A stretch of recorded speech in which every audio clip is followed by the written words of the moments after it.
That dawn rose over Troy like a flame lit by the hands of gods.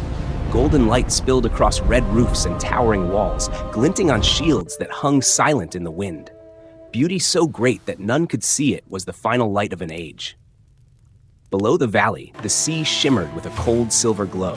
Hundreds of Greek ships lay still like hunting beasts, waiting in the mist, their prows aimed at the shore, awaiting the destined hour to unleash their wrath.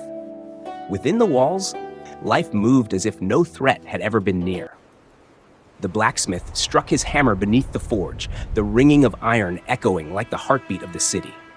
A woman carried water through the square, sweat shining in the sun like tiny sparks of fire. Laughter of children, the grinding of wheels on stone, the neigh of horses at the gate, all felt familiar, yet the air already carried the scent of ash. None could see that these sounds were the farewell songs of a dying empire. The elders still told that 700 years ago, a prophecy had been spoken, that when the most beautiful woman on earth left her home, a kingdom would turn to dust. No one believed it, for beauty was worshipped, and none thought it could kill. But the gods did not forget their words. They waited in silence, as the sea waits for wind, as fire waits for kindling. And on that morning, when the first sun of the 10th day of war rose, the gods came to claim the debt of men. Upon the battlements, red banners fluttered weakly in the wind. Far beyond, the sea reflected the steel gleam of 1,000 spears, burning like a river of dead stars. White sails swelled with wind, drifting like funeral clouds toward Troy. Inside those mighty walls, warriors and princes still believed they were protected by the divine. They did not know that pride itself had already opened the gate for fate. Every civilization has its final drum, the echo that marks the end of an era. The drum of Troy did not begin with the army at sea, but deep within the hearts of those standing behind its walls. For no wall stands higher than pride, and no flame burns faster than faith misplaced. Troy, jewel of the East, shone in that dawn like a candle before the storm, radiant yet fragile. So beautiful that its very beauty became a curse. Along the gilded streets, people greeted one another as they always had, unaware that the gods had chosen this day to write their final line upon the scroll of history. The city still stood, proud, serene, yet beneath the sea, a storm was rising, and from the edge of the world, the fire of the gods was already coming. Before the Greek ships rose upon the horizon, the world still believed that heroes were born of gods. They carried within them the pride of being chosen and the fear of being forgotten. From Argos to Sparta, from Mycenae to Ithaca, each small kingdom burned like a lone flame, shining more for honor than for power. There, a promise held the weight of life, and death upon the battlefield was glory beyond denial. In halls bright with torches and heavy with wine, tales were told of Helen's beauty, the woman whom even the gods turned to behold. She was the wife of Menelaus, king of Sparta, once deemed the most fortunate among the kings of Greece, for beside him stood the very image of perfection worshipped by the world. But beauty, like all flames, carries a warning within. When Paris, the young prince of Troy, set foot in Sparta, the world of men began to tilt.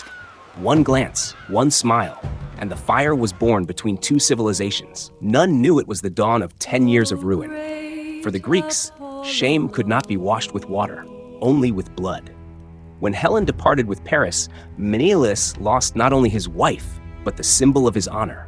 In fury, he sought his brother, Agamemnon, king of Mycenae, a man driven by the ambition of a conqueror and the belief that the gods had chosen him to lead all Greece. Together they swore before the statues of the divine that Helen would be brought back, even if the world must burn. And thus, an oath became a blade cutting through time. From every land, names were called like verses of an epic. Odysseus of Ithaca, Achilles of Thea, Ajax of Salamis, Nestor of Pylos. Each had his reason to sail, yet deep within, they shared one desire, to carve their names into legend. None sailed to Troy to survive. They sailed to be remembered. When the fleet of more than 1,000 ships prepared to leave the shore, the wind rose from the Aegean Sea like an omen. White sails unfurled, catching the blinding sun, while 1,000 oars struck the waves in unison. Upon the decks, warriors gazed eastward, where Troy's walls stood proud like a challenge cast before the heavens. They did not know the road ahead would last 10 years, nor that every wave striking the hull was a whisper reminding them the gods were listening. For Greece, This was no mere war. It was a pilgrimage of pride, a journey of mortals seeking to become myth. But the gods have always scorned those who believe themselves immortal. As the wind carried the fleet away from shore, the sea began to rise, the sky changed its hue, and from above, the gods looked down and smiled in silence. They knew, when men set sail in the name of honor, they had already begun their voyage toward ruin. As the white sails cut eastward through the waves, the Aegean rose like a living giant. The rhythm of oars merged with the wind, steady as the beating of war drums. Beneath the blinding sun, thousands of shields caught the light, turning the Greek armada into a serpent of bronze crawling across the sea. On every ship stood men who believed they were born to write history. None thought of death, for in their hearts, glory was already a form of immortality. Agamemnon stood at the prow, his cloak whipping in the wind, his eyes fixed on the horizon, where Troy was still only a faint shadow. To him, it was not merely a city, but a symbol of dominion, proof that all who defied Greece could be bent to his will. Beside him, Menelaus was silent. On his sun-burned face, there was no longer the grief of a man who lost a wife, but the cold resolve of one willing to trade blood for honor. They spoke no words, yet the wind carried their old vow. On other ships, Achilles sat alone by the bow. The wind brushed his golden hair, glinting off the bronze of his armor. Son of Thetis, goddess of the sea, his name was known long before his face. In his eyes lay a strange mixture of pride and solitude. He knew every victory demands its price, and the highest price is often the soul itself. As waves struck the hull, he smiled faintly, half contempt, half destiny. Achilles did not sail for revenge. He sailed to find immortality. The night before they reached Troy, torches burned bright across the decks. Men looked to the star-filled sky, where the gods remained silent. Some prayed for triumph, others for death with honor. Odysseus, the wisest among them, understood that gods do not grant victory. They grant the chance for men to reveal who they truly are. And in this war, that truth would be stripped bare, layer by layer. When dawn came, Troy rose before them. The walls towered high, vast as mountains. The sea mirrored the bronze of armor and the fire in their eyes. Horns sounded, long, deep, heavy as the breath of the earth. From the ramparts, the Trojans watched, and in that moment, two worlds met. There was no turning back. Agamemnon gave the order to land. The sea roared as the ships broke through the surf. Thousands of warriors stormed ashore, shields locking in ranks, spears raised toward the heavens. Sand and smoke mingled, forming a veil between life and death. The first cries rose, ancient, unbroken, calling to something older than time. From the heights, Hector, Prince of Troy, watched in calm silence. He knew this hour could not be escaped. He also knew no one would leave this place unchanged. When the two armies faced each other, the air thickened. The wind stilled, the sea fell silent, and for a heartbeat, the world held its breath. Agamemnon raised his sword, steel flashing against the sun. Achilles stepped forward, eyes burning like flame, fixed on the closed gates ahead. Across the field, Hector gripped his spear, his shadow stretching long upon the earth. They had never met, yet both could feel it. Two souls born to collide, two fires destined to burn the world around them. The drums thundered. The first arrow flew, the sea of men surged, and in that instant the line between gods and mortals vanished. There was only steel against steel, cries, wind, and the scent of blood carried on the sea breeze. Troy had entered the hour of fate, and from above, the gods began to smile. War did not begin with thunder, but with long days that bled. 10 years passed, and the sun still rose and fell over the same shore soaked in white bones. The beach where the Greeks made camp had turned into a city of warriors, a place of iron, smoke, and the longing to return home in glory. The walls of Troy still stood, a defiance carved in stone against those who came from the west. They called it the Wall of the Gods, for no matter how many assaults were made, Greek spears always broke before its gates. In the 10th summer, the wind carried the scent of iron and sweat. At night, fires burned red through the camps, flickering on the scarred faces of men who no longer remembered what home felt like. Many had forgotten why they came. They fought out of habit or out of fear of being forgotten. And through that endless fatigue, two names still cut through the silence like blades: Achilles and Hector. Achilles, the spear of the gods, both revered and feared by every man. For 10 years, he had been almost untouchable, Whenever he entered the field, his spear brought the storm, and the Trojans hid once more behind their towering walls. But Achilles did not fight for Menelaus or Agamemnon. He fought for his own name. Every death carved another mark on his road toward the immortality that haunted him. Hector, son of Troy, a prince who carried both courage and despair. He had no divine armor, no godly blood, only love for his home and family. Each time he lifted his spear, he knew he might not return. Yet for Hector, honor was not in victory, but in standing firm while the world around him fell. Between these two men, war became a dance of fate. Each was the mirror of the other. One fought to be remembered, one fought to protect what he loved. And when such souls meet, the world cannot remain still. The day of destiny came, bathed in light like fire. After the death of Patroclus, Achilles' dearest companion, the flame within him turned to storm. When he heard that Hector had slain Patroclus, Achilles spoke no word. He simply donned his armor, stepped from his tent, and the wind began to change. From the shore, the drums thundered, and the entire Greek camp awoke from a long trance. They saw him, eyes burning red, spear in hand, walking like the fury of the earth itself. On the walls, Hector knew the moment could not be escaped. He knew Achilles was coming, not as a man, but as the tempest sent by the gods. Troy fell silent.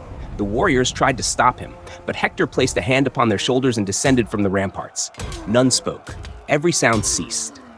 The two met before the Scaean gate, upon bare ground and in raging wind. There were no witnesses, only the gods. The gale blew hard, hurling sand like smoke.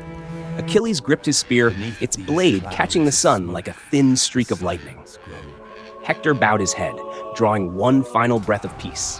When their eyes met, the world held its breath. The duel was brief, yet every heartbeat felt etched into eternity. Hector fought with faith, Achilles with fury. The clash of steel echoed across the valley. At last, Hector fell, his gaze still fixed upon the city where his wife and child awaited. It was not the look of defeat, but of one who understood that fate had come. When Hector fell, the sky above Troy lost its blue. Achilles stood over him, breath ragged, seeing no victory in the corpse before him. He dragged Hector's body around the walls, engraving his own honor into the grief of others. But even the gods turned away. For in that moment, war no longer held glory, only silence. That night, the wind rose over the sea, snuffing out the torches in the Greek camp. The waves moaned with the wind, sounding like the sorrow of the world itself. Within the walls, mothers did not sleep. Beyond them, warriors sat still, staring at the trembling light of oil lamps. Troy had not yet fallen, but its soul had cracked. The storm had not ended, it had only begun. After Hector's death, the battlefield fell silent. 10 years of fire and smoke seemed to end, yet within that silence, the scent of finality was only a thin mist hiding the storm to come. Hector was gone, but the walls of Troy still stood tall, proud as the will of those who lived within them. Inside, the people prayed day and night, begging the gods for mercy. Outside, the Greeks were exhausted, their pride eroded by years and blood. They looked upon those walls not with rage, but with the wariness of men who had gone too far to turn back. Then one morning, when mist still veiled the meadows, the Trojans awoke to a strange sight. Beyond the gate, where the Greek camp once stood, there remained only fragments of broken wood, piles of ash, and in the midst of the sand, a massive wooden horse, towering as high as the city walls, carved with divine precision into every grain. No soldiers, no ships, no sound but the whisper of waves. The sea was empty. The Greeks, it seemed, had gone. The people poured out of the gates, circling the horse, murmuring, arguing. Some claimed it was an offering to Poseidon, a farewell gift from the Greeks for safe passage home. Others doubted, calling it deceit, a snare. Yet after 10 years of fear, the hearts of men craved belief more than caution. When the soul grows weary, faith can be bought with hope. And so, the trap was sprung, without a single sword drawn. Cassandra, the cursed daughter of Apollo, stood upon the walls and screamed that it was an omen of doom. Her voice carried through the wind, but none would listen. Prophecy saves no one when the heart chooses comfort over truth. The great gates opened, chains groaned like the sighs of fate. The Trojans rejoiced, dragging the horse into the city, strewing flowers upon its path, believing the war was done. Children ran and danced around it, throwing garlands upon its wooden flank. None saw the blood that still clung to its wheels. Night fell. Troy blazed with celebration. Wine flowed from bronze cups, torches flared atop high walls, and music returned after 10 long years of silence. They sang of peace, of gods who had shown mercy, of a new dawn soon to rise. Only the wind beyond the sea did not sing. It carried salt and the faint scent of burned resin, sweeping over rooftops, past statues of dead kings, and pausing before the temple of Athena. Inside, the oil lamp flickered once and died. In the darkness, a faint sound stirred within the horse. Metal brushed against wood. Then another. The moon drifted across the walls, its silver light falling upon sleeping sentries. From within the beast, a panel shifted, and the first shadow emerged. Odysseus, master of cunning, led the Greek warriors crawling from the belly of their creation. Each step they took was silent as breath, heavy as guilt. In the stillness, they spread through the city. Far out at sea, the fleet that had departed returned in darkness. No flags, no fires, only the glint of blades beneath the moon. When the first torch was cast into the southern houses, Troy had no time to understand. Screams erupted, the sound of centuries collapsing into a single heartbeat. The temple of Athena caught fire, roofs fell, flame devoured wind, and wind devoured life. Through the stone streets, people fled without direction. The city, once radiant as the jewel of the world, now burned with the light of ash. When night was over, the sky remained red, as it had been at the dawn of the first day. Only now the sun shone upon a world reduced to cinders. In the silence of morning, smoke rose from the broken towers, and the gods, as always, said nothing. They did not need to. Their silence was the sentence for those who believed themselves protected by heaven. When dawn returned, the sky over Troy was no longer blue. It was a sea of ash drifting above pillars of smoke that rose from the ruins of the night before. The city once brightest in the world was now only rubble, fallen towers, stone streets drowned in blood and dust. The cries of women mingled with the wind that howled through shattered roofs. There was no music, no prayer left, only the sound of loss. The Greeks swept through every street like a river of fire, devouring all in its path. They killed no longer for victory, but out of the habit of violence. Blades no longer distinguished warrior from child, guilt from innocence. 10 years of hatred poured out as madness made of blood. Every stroke was a verdict, every scream a plea fading into nothing. The gods, if they still watched, had turned away. Amid the sea of fire, one man still held clarity in the face of extinction. Stay close to me. Aeneas, heir of royal blood, walked through the ruins to find his father, the old Anchises, frail, blind, barely breathing. When Aeneas laid a hand upon his shoulder, the fire lit his face not as a warrior's glow, but as the light of one who bears the final burden of a people. He called for his wife, his son, and those who still lived. There were few, only a handful of souls lost within the burning sea. Together, they moved through the streets once proud as Troy's heart, now only corridors leading to the abyss. Behind them, houses crumbled one after another. The wind carried the ashes of statues once raised to honor the gods. The idols fell, their cracked faces weeping stone tears. As Aeneas crossed the central square, he stopped. There lay King Priam, slumped beside the steps of Zeus's temple, sword still in hand, eyes still open, gazing toward the kingdom that was once his. No dynasty endures forever. Only dreams burned bright enough to be remembered. Aeneas knelt and touched the ground. It was hot, wet, trembling like a dying creature. He closed his eyes, listening to the final breath of the city. Then he rose, lifted his father onto his back, took his son's hand, and turned away. Behind him, Troy collapsed beneath the crimson light of dawn, a light no longer bearing life, but the farewell of the world to a fallen civilization. The survivors followed him through the northern gate, the road that led to the sea. They walked in silence. None looked back, for none had the strength to watch their home turn to ash.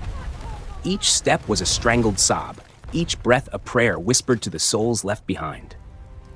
Far across the shore, the Greek ships were already withdrawing, their white sails fluttering against a black sky, carrying a victory whose meaning even they no longer understood. When Aeneas reached the last hill, he turned for one final glance. The walls of Troy were now only black stones in the fire. The river Scamander ran red beneath the dawn, flowing through fields once rich with grain and wine. For an instant, through the smoke, he saw the shadow of Hector, still armored, still standing, watching silently as his city sank beneath the flames. Aeneas did not weep. He only bowed his head, knowing that none truly die while their names are still remembered. They walked until night swallowed the hills. Fire still burned behind them, yet within those flames, a seed of life endured. For though Troy had fallen, its blood still flowed in those who walked toward the future. And from its ashes, another story would be written, the story of those who carried the memory of a city vanished beneath the fire of the gods. That night, the sea lay still, as though it had witnessed nothing.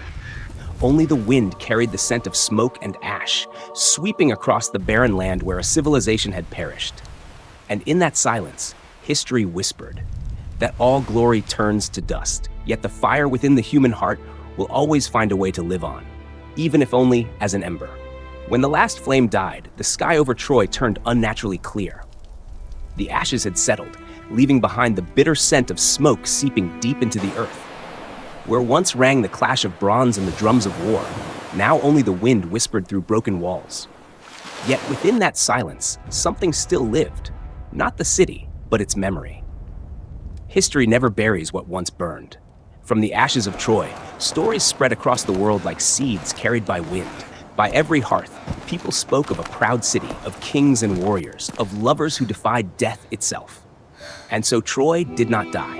It merely changed form, from stone and bronze into legend and faith. Years later, the Greeks returned to that land.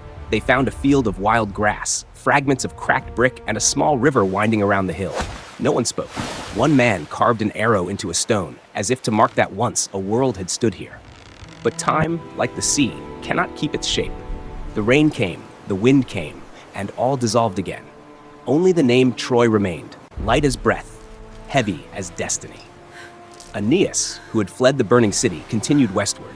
He carried his aged father, his young son, and the memory of a people without a home. They crossed seas and forests, wandering through strange lands, each resting place a wound of remembrance. Aeneas did not know where his path would end, only that within him he bore the last heartbeat of Troy, the will to endure.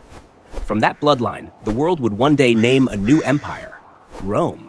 And they said that within every stone of Rome, the heart of the city once burned still beats. But Troy's true legacy was not in Rome, nor in the power or conquests written in blood. It lived in the question mankind would ask after every war. What remains when glory has burned away? When Troy fell, heroes lost their names, gods lost their followers, yet humankind went on. They carried both pain and hope so that whenever they looked into the fire, they would remember. Flame does not only destroy, it also keeps memory warm. Troy no longer stands, yet in the mind of humanity, it never vanished. Whenever an empire rises, people whisper of Troy, a reminder that glory is the most beautiful and most perilous of flames. Beauty, when it refuses to bow, consumes itself. But from the ashes of the fallen, mankind learns to rise again, stronger, wiser, and humbler before its own pride. The wind still moves across that land, over hills where only grass remains. Beneath the dry soil, shards of pottery still lie silent, fragments of memory from when the world was young. Sometimes a rusted arrowhead is found, or a blackened coin, then placed back into the earth, as if laying a prayer for those who turn to dust. And when night falls, the moon gazes down with a gentle, mournful light, not the light of victors, nor of the defeated, but of remembrance. Troy is gone, yet within every story told, it lives, in the sound of the sea, the breath of the wind, the small flame of every storyteller. And in that way, through its own destruction, Troy achieved what its heroes once dreamed of: immortality. On that land, history did not end. It merely changed its form and lived on.